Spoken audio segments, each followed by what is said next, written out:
Assassin's Creed is really about history and credible world. We're playing with a history that is, without trying to spoil things, extends back, anywhere from 80 to 100,000 years from today and extends as far into the future as, we have time to make games. Two specifics about Assassin's Creed. The first one, it's a huge universe spanning across many different mediums with many different characters, events, locations.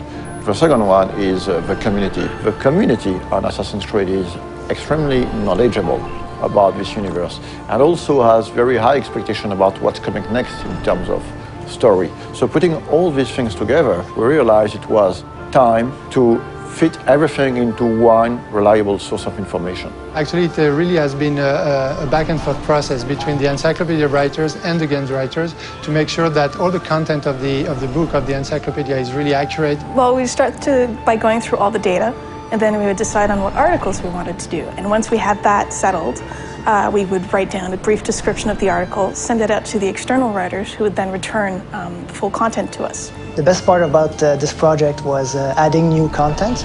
Every time you get a chance to work on a brand like Assassin's Creed, it just makes your day, We are covering and unveiling a lot of information on characters such as Altair, Ezio, Desmond Miles, Subject 16, but also new assassins such as Shao Jun. One of the very first challenges was dealing with so much data. Assassin's Creed has been around for a while and has a wealth of information from both the story standpoint within the game universe and just history in general. So going through all of that and figuring out what might be most interesting to put in the encyclopedia was very much the first challenge that I encountered. The franchise isn't defined necessarily by a single character, it's defined more by these institutions. So we have the option of moving in and out of different historical periods, different geographical locations, different individual important events throughout human history, and so we have a wide variety of options, a lot of different material that we can mine for ideas and stories. Imagine this project as a huge puzzle with thousands of different pieces involving a lot of different people. We have tools to track all the narrative threads that we're creating. So we have database, we have Bibles, we have some visual guidelines. So my main role is to make sure everything fits together. So what we did was we tried to match specific kinds of content to writers whom we knew or figured would be interested in writing that kind of stuff. Some of the biggest experts on Assassin's Creed are actually within the community. So when the time came to start writing the encyclopedia, we realized it would be very good to try to seek one writers coming from the community. So I heard about the job writing for the encyclopedia on the UB Workshop website,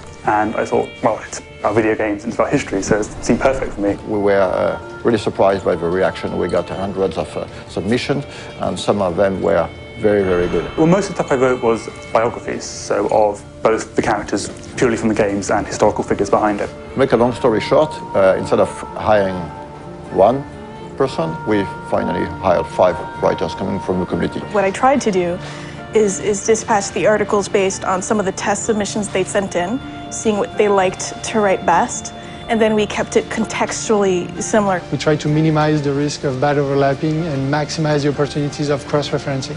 As for the design aspect of the encyclopedia, we worked with a local agency called Double Echo. They were crucial to the creative process. For example, during earlier discussions, we decided to only use production concept arts to illustrate the encyclopedia as opposed to 3D renders or marketing assets. The role of concept art is very important in the conception of a game. During the early stage of conception, we work on very high-level concepts, so it's about a silhouette, a mood, skylines of the city, treatment for the characters, colors. It's quite remarkable how much of the stuff does have its ties to reality and things that really happened. And I'm pretty sure that readers will discover some really interesting and new information. For example, in the encyclopedia, we're gonna reveal some information about the Templars, among other things, but actually the encyclopedia is gonna have some spoilers, so if you haven't played the game, just wait to read it. This encyclopedia is available in Europe in the Animus edition that you can find at retail. For more information, check on assassinscreed.com, and it is also available as a standalone worldwide on ubworkshop.com.